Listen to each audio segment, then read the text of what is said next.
Strive Coaching Studio, guiding business leaders to meet the highest version of themselves. And now, here's Michelle, certified coach and founder of Strive Coaching Studio. Hello, everybody. How are you today? I am so excited to be here, and I know you're going to think this is so strange, but this topic is so much fun for me. I thoroughly enjoy talking about this topic and this subject and teaching this material to people. Listen, I'm going to call it how to get control of it all. Gaining your power, regaining the control of everything you want or have lost along the way. This is the secret to becoming more successful, having more power, and being in control of your path. This is not just another gimmick. I truly want to share this with you. I'm sure you're wondering why. Well, because the more people I help and share this with, the more people you will help and will influence and help with this, and on and on and on. So spreading what I and many others have learned and proven over time makes us all better, and it requires all of us in the world to step up our game. And I personally love the challenge of stepping up my game. So I say, bring it on. Make me better. Totally love this topic. Here it is. My philosophy is that every business is a people business. You are either selling to people, buying from people, employing people, helping people, working for people, working with people, or all of the above. No matter what product or service business you think you're in, first you're in the people business.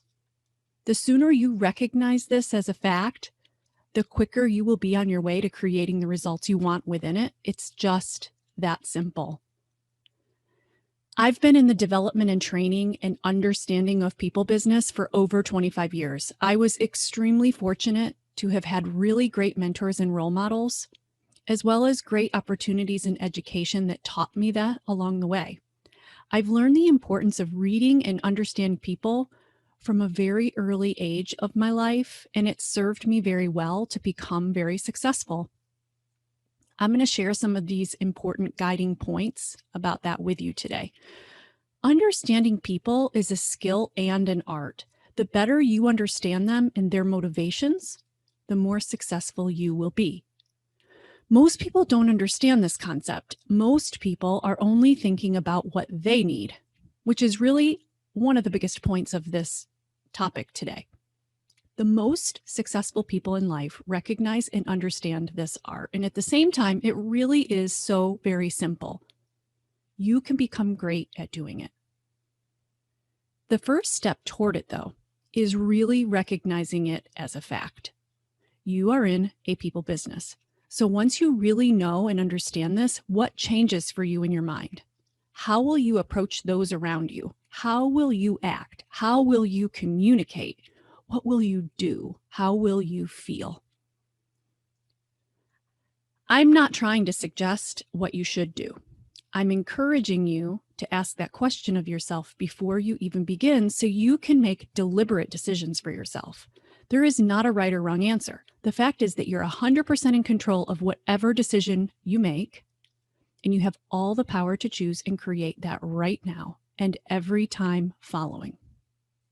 This is where we begin, and it is the most important step.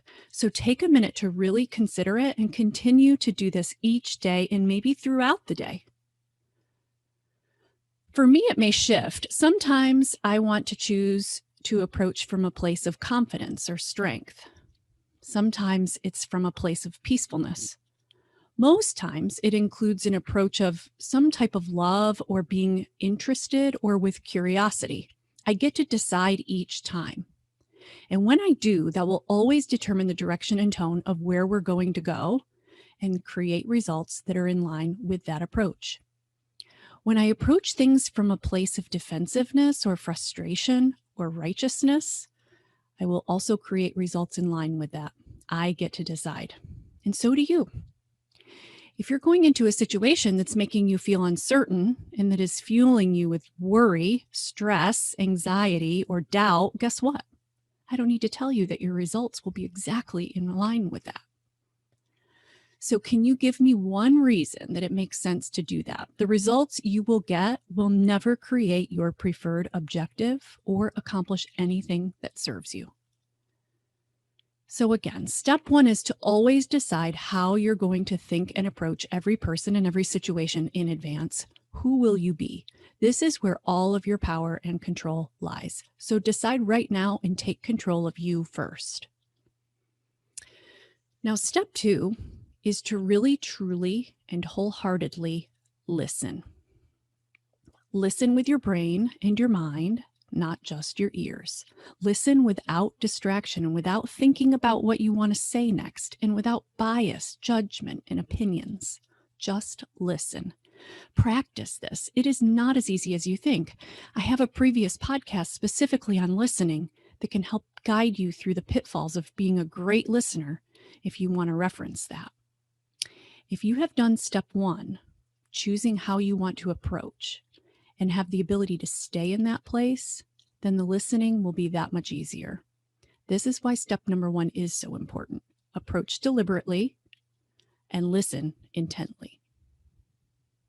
Step number three, ask great questions. Once you're approaching with deliberate thoughts and listening intently, you will naturally begin to desire understanding and gain more clarification. Asking great questions accomplishes so much for us and is truly the essence of quality communication. When we ask great questions, it helps us to gain more valuable information. And when you're truly listening, you will learn over time that all of the information that you gain is valuable. If it was valuable enough for the person to share it, then it is valuable enough to save in your mental file. It will become necessary later, even if you don't know how yet.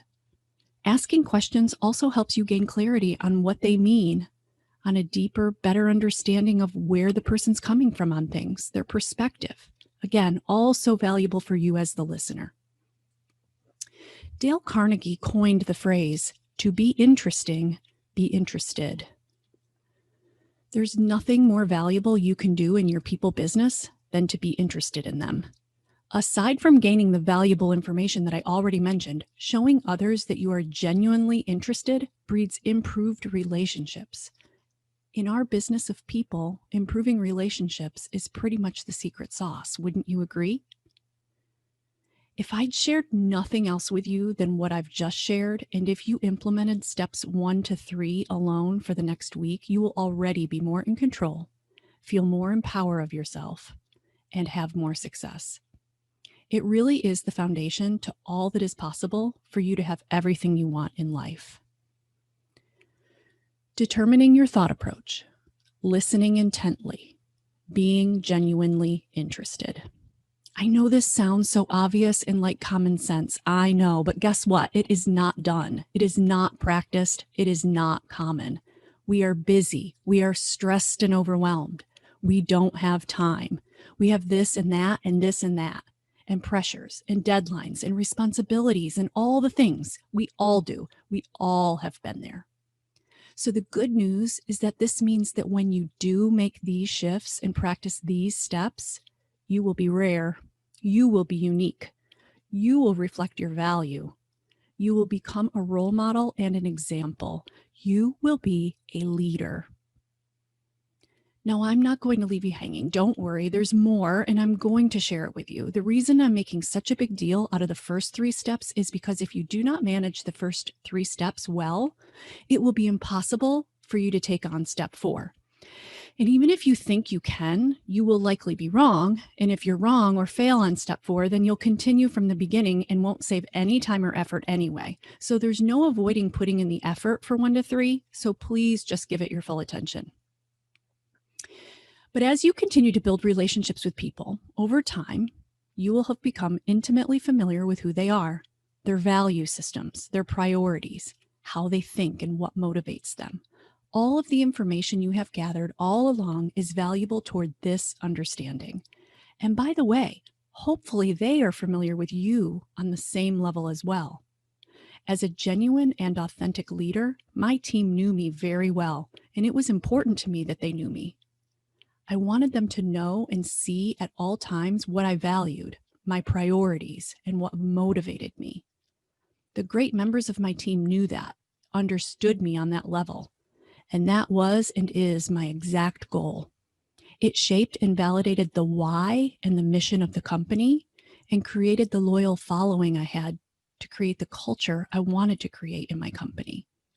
It's important to me that you truly understand and know that this method comes from a true and authentic desire to know and understand people to make us all better. When and if we are not coming from an authentic and genuine approach or have a motive, it becomes evident to others very quickly, and it will not serve us at all and will likely backfire on us entirely. So I truly encourage you to be both authentic and genuine with others and for others. Each and every one of us makes decisions about what we do because of how we feel or how we think something will make us feel. Marketing companies know this. Politicians know this. Many great leaders know this. It's the reason we buy the cars we buy, the reason we move into different homes, change careers, go to the gym, buy the clothing and makeup and shoes that we own. You name it. Everything I like to call is the core motivation. It's defined as an aroused need, drive, or desire that stimulates behavior to satisfy the aroused need. We all have it. Here's an example to explain the concept better. Let's say a key level VP of finance in your organization was not included in a meeting that discussed strategy related topics with another department. The action was unintentional. It was the third time something like this had happened. The VP of Finance is bothered by this and made his position known about it. While it was an unintentional action that occurred and no ill intent was evident, the VP of Finance determined that he needed to seek a new opportunity elsewhere. This VP works for a great company, earns an excellent compensation package, and is learning and developing himself in other areas while also having the flexibility with his time as needed for his work-life balance at home right now. However, regardless of all of these benefits, he determined that what is most important to him is working in a team that views him as an integral part of strategy and who relies on him for what he brings to the future versus any of the other benefits and positive qualities of the organization. Upon leaving and expressing this to his leadership, there would be no convincing him to stay for all of the other excellent reasons if what is most important to him cannot be resolved or satisfied. He has a need that must be satisfied above all else. So, for example, telling him that it will change if it will not is not a solution. Paying him more money will likely not be an agreeable solution, even temporarily. But even if he did stay a little longer from that, if what he really wants resolved is not satisfied, then it will not last and wasted his time and the company's time and money. Throwing an extra week of vacation time in the deal isn't going to solve the need. You get the point. There's very little within reason that will overcome the real underlying issue, the desired need that needs to be satisfied, or the core motivating factor. While some of us might be fine with the circumstances, or at least be able to get over it for more money, an extra week of vacation, or an office with a window, he was not going to change his desire to satisfy the need of being seen as a valuable and necessary part of the strategy team. And regardless of what he was told, these actions translated into him making it mean that he was not seen in the light that he wanted to be viewed as valuable. There's no judgment on anyone for whether we agree or disagree with what he values and what his needs are or why. It doesn't matter. The point is this: if you don't know what someone's desired need or motivation truly is for something in their life, you cannot best lead them, best manage them, sell them, buy from them, or work for them. Whether you decide to try to help him see things another way, which is certainly an option and an opportunity, or whether you decide to work with it as a separate topic altogether, it is most certainly your choice as to what you do with the situation now. But first, you must understand it and know what it is with certainty. You can't make any informed decisions about how you want to handle the situation, what you can do about it, and what choices you wish to make unless you know the real core motivating factor. And everyone is different. We're all motivated by different things at different times in our lives and for different reasons. The reasons can change, the motivating factors can change. The best and most successful leaders understand this and are really good at knowing how to do it best. This particular VP may not need to be seen in this way with his friends or his family members outside of work, but he's decided that it is important to him in his career. So we can't make judgments or assumptions based on how someone is in other aspects. We must take the time to really listen and get to know them in order to do this effectively. So many leaders believe that the best solutions are the things that they personally care about, applying their own core motivators, and never take the time to know what their team members' core motivators are at work. This can be frustrating for the company when they think they're taking great care of their people. And it can be frustrating for the employees as well when they think the company doesn't understand what is important to them. Even if the VP decides to accept the offer to stay for more money because they have been temporarily convinced that they would be crazy not to, if you haven't resolved that unsatisfied core motive underneath somehow, it's not going to just go away. It will resurface. So know it, understand it, and decide how to work with it. Many times, we don't even know what our own core motivating factors are. For example, we may say we're buying a new home because we need a bigger home for our growing family with another office for working at home, a large private backyard, etc. It seems that it's likely fairly easy to find that in the area. Many homes meet that basic criteria. But when we begin adding in the criteria to satisfy our real core motivation, this is what really determines which one of the homes out there we actually choose. When we ultimately select the home that meets the requirements and is also near the gym, ended up give up some of the square footage and the private backyard over the bigger home with a big backyard that was not near the gym, that helps you see how this works. It wasn't that we were lying to ourselves. It just boiled down to uncovering the main core motivating factors. What are you willing to sacrifice or compromise on versus something that is also very important to you, but you'd be willing to give it up in order to have something else very important? If you were the salesperson who showed them both homes, you may have assumed that for sure they would choose the one that met exactly the criteria the buyer said they wanted. Sometimes we just don't know what we don't know, and the process of uncovering helps us to identify it better. This shows us how important it is to really understand, ask questions, and listen. The person who has the best refinement of these skills is the one who will best serve the others around them and also themselves best. When we don't really know the desired need that must be satisfied, it's just a guessing game trying to resolve and satisfy it. Investing the time in this will serve your relationships with people for years to come. The value of these steps can be remarkable for you, professionally and in your personal life too.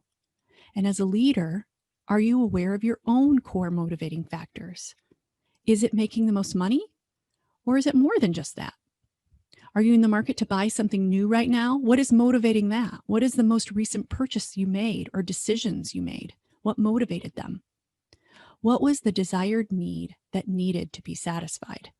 This is such an interesting process to go through on yourself. And once you do this for yourself, you will be so much better doing it with others. That is really a great first step. Understanding our own minds and why we do the things we do is such a fun and interesting and definitely enlightening process. I've shared a great deal with you today. I hope you can see that you have the ability to truly gain control and power of yourself in any situation by determining your approach to it.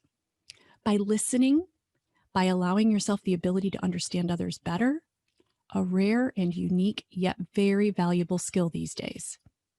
Being aware of the concept and by knowing what motivates yourself and others, you get a view into yourself and people in ways you likely never have before.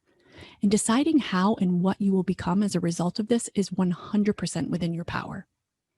I would love to continue to work together with you through this interesting and leading process. We can dive deeper into the categories of core motivating factors, how to best identify them, and the best ways to communicate with them based on their core motivators. You will love what you learn and what you gain. Come visit us on our website at strivecoachingstudio.com, and let's be interested and curious of all the ways you can become the unique and valuable leader that is already inside of you. Until next time, we have work to do. I'll see you soon. Check out our show notes in the podcast section on strivecoachingstudio.com to read these valuable tips. And thank you for listening.